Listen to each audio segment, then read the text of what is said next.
카프카의 세계는 언제나 말이 있지만 그 말이 닿지 않는 세계다.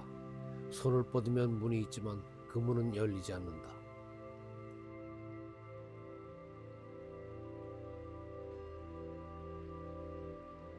부조리의 세계. 출구부재와 소통부재. 1. 도달할 수 없는 나라. 카프카의 허구 공간은 사방이 막힌 벽과 같다. 복도, 계단, 문, 통로 등 출구처럼 보이는 구조물로 가득하지만 그 문은 열리지 않거나 열려도 또 다른 미로로 이어질 뿐이다. 성의 K. 끊임없이 움직이지만 처음의 자리에서 한 발도 벗어나지 못한다. 마치 밀림에서 길을 잃은 사람이 같은 구역만 맴돌다 지쳐 쓰러지는 구조다. 출구는 늘 눈앞에 있으나 결코 목표에 이르지 못하는 것이다. 카프카의 문은 닫힌 문이 아니라 열려 있지만 사용할 수 없는 문이다. 길은 있으나 길을 걷는 자는 도착하지 못한다. 상대는 존재하지만 접촉할 수 없다. 진행은 있으나 결말은 허용되지 않는다. 이유도 설명되지 않는다.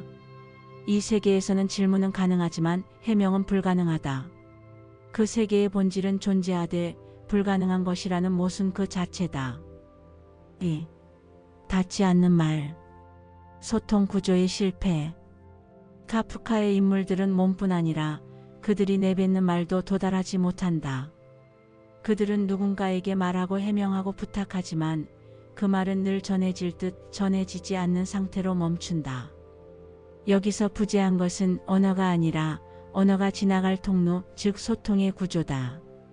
소송의 요제프 K는 결백을 증명하려 고군분투하지만 누구도 그의 말을 진지하게 받아들이지 않는다.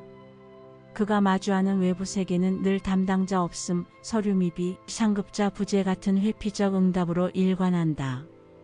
메시지, 편지, 지시체계는 고장난 네트워크처럼 작동한다. 결국 대화는 소통이 아니라 소통의 단절을 확인하는 절차가 된다. 3. 반복되는 지연과 단절. 제도권이라는 거대한 매개 구조. 카프카가 보여주는 외부 세계의 인물들은 대부분 제도권의 말단 매개자들이다.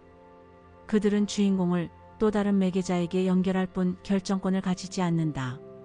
개인과 제도권의 충돌이라는 기본 도식 속에서 개인은 소외를 경험하며 시스템과 투쟁하게 된다. 카프카는 아포리즘에서 이를 기차가 터널 한가운데 멈춰버려 입구도 출구도 보이지 않는 상태라고 묘사한 바 있다. 이처럼 출구부재의 공간은 곧 소통부재의 공간이며 인물들은 말을 잃은 것이 아니라 말을 받아줄 세계를 잃은 것이다. 4. 소멸로 이어지는 방황. 실패한 도착들. 주인공들은 이 출구부재의 공간에서 방황하다 실종되거나 소멸해 간다. 시골 의사의 의사는 환자 집을 다녀오는 길에 눈 덮인 벌판에서 사라지고, 포기하시오의 화자는 낯선 도시에서 길을 잃은 채 포기하시오라는 경찰의 말만 듣고 허공에 남는다. 이러한 상황은 단순한 외부적 어감만으로 설명되지 않는다. 인물들의 내면에도 항상 양가적 욕구, 앰비벌런스가 자리한다. 소외의 세계에서 벗어나고자 하면서도 동시에 그 체계에 인정받고 진입하고자 하는 이중 욕구다. 앰비밸런스. 출구 부재를 강화하는 내면의 균열. 변신의 그레고르는 변신 이후 노동에서 벗어난다는 달콤한 상상을 잠시 품고, 요제프 K는 마지막 장에서 괴한들에게 납치되듯 처형장으로 끌려가는 순간에조차 경찰이 보이는데도 도움을 요청하지 않는다. 이처럼 인물들은 탈출 충동과 체제 수용 욕구라는 상반된 방향을 동시에 좇는다.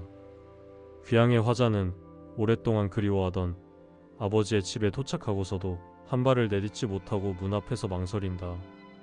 이 망설임은 일시적 지체가 아니라 끝없이 반복되는 망설임의 반복이며 결국 원형처럼 돌아와 출구를 봉쇄하는 또 하나의 벽이 된다. 6. 예술가의 실존. 양쪽 모두를 만족시킬 수 없음. 카프카의 앰비밸런스는 작가 자신의 실존적 균열을 반영한다. 예술가로서의 내면적 존재와 사회 구성원으로서의 소속 사이에서 어느 하나를 선택하면 다른 하나를 포기해야 한다. 결국 두 세계 모두를 만족시키려는 시도는 두 세계 모두 실패하는 결과를 낳는다. 이를 형상화한 대표작이 단식광대다. 단식광대는 먹지 못하는 무능력, 좁은 우리 안에서의 부자유라는 자신의 예술을 사회에 보여주지만 관중도 단장도 그의 세계를 이해하지 못한다. 그는 단지 입맛에 맞는 음식이 없어서 굶었을 뿐인데 누구도 그 사실을 알지 못한 채 그는 고독하게 죽어간다. 광대의 죽음 뒤에 등장하는 생기 넘치는 표범은 변신해서 그레고르가 죽은 뒤 가족이 피크닉을 떠나는 모습과 겹쳐진다. 예술가가 사라지면 사회는 다시 활기를 띠지만 그 활기는 예술가의 고독한 죽음을 딛고 일어선 것이다. 그것은 외부 세계와 소통되지 못하는 공간에서 단절된 그 사회와 투쟁해야 하는 소외된 개체의 모습이라고 할 것이다. 잘못된 만남, 부조리한 세계에서의 인간. 결국 카프카의 소설 공간에서 인물과 세계는 늘 잘못된 만남을 반복한다. 그들은 부조리한 세계 속에서 헛된 몸부림을 치다가 패배한다.